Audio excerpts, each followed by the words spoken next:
এরূপ রং, রং বস্ত্রের নিজস্ব গুণ নয়। এই কারণেই সূর্যের প্রকাশ হলে উত্তাপে রং বর্ণহীন হয়। যে ব্যক্তি অমূল্য জ্ঞানের মূল্য জেনে জ্ঞান প্রাপ্তি করে সে উত্তম হয়ে ওঠে।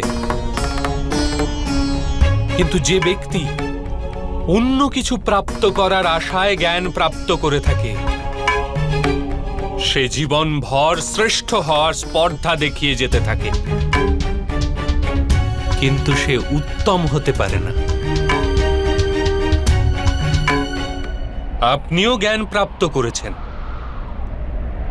কিন্তু কোন আশায়?